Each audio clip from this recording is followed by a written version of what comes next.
Welcome to the Chapter 27 Flipped Classroom. In this section of the Flipped Classroom, we're going to be going over Japan.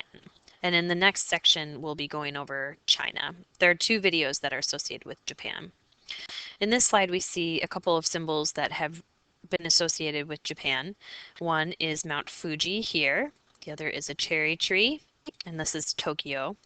The cherry trees in Washington, D.C. were given to us as a gift by the Japanese. And then the third symbol is this Buddhist temple.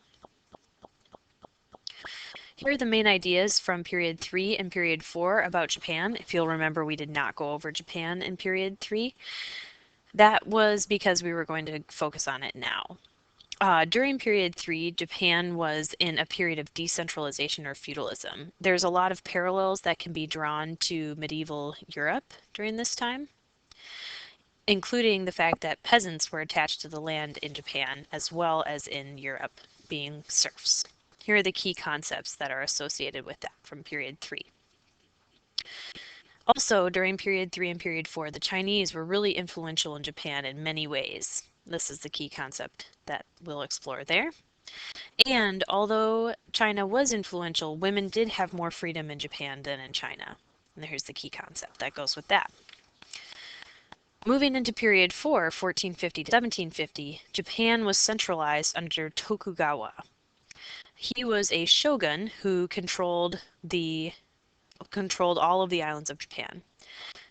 In this regard, very similar to post-medieval Europe, the time you're studying now, the daimyo and the samurai lost power just as the nobles did in Europe.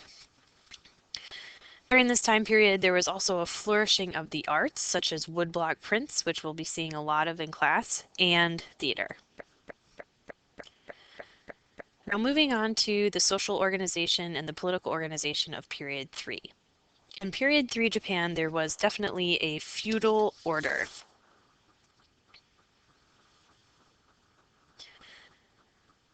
It was fragmented and warlike. It was basically a constant state of civil war. At the top of this system was the emperor, but he was really more of a figurehead and didn't have any real power. He was more of a religious figure, a deified figure, as we've seen many times. The person who was holding the cards was a shogun. The shogun was actually a daimyo that had risen with alliances to create a realm, basically. And these, underneath the shogun, then were the daimyo. Both the shogun and the daimyo were trained as warriors, but the key warriors were the samurai. These were the ones who were doing most of the fighting for the daimyos in the civil war that was this period. They were always attached with loyalty, which was something that they prided themselves on in their Bushido ethics, to the daimyos.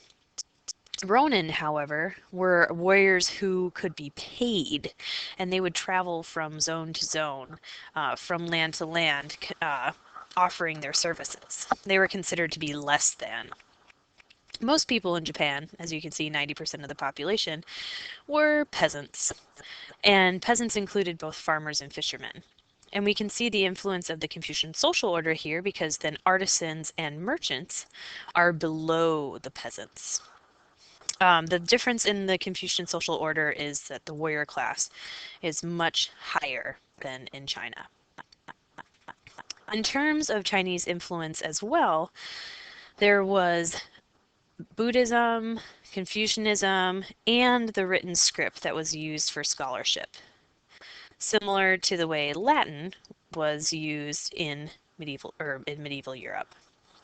However, not everyone used Chinese script. Particularly women did not use Chinese script because they were not allowed to go to formal schooling. And so they used a traditional Japanese script. In fact, the first novel in history, Murasaki Shikibu's The Tale of Jinai, she is a woman, BTW, is in Japanese script.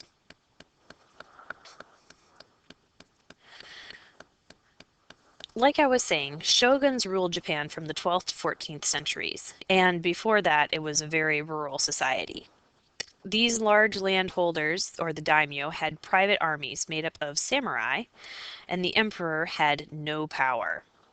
This constant state of civil war was incredibly taxing on the economy of Japan. It was called Sengoku. As you can imagine, all of the resources were going into war.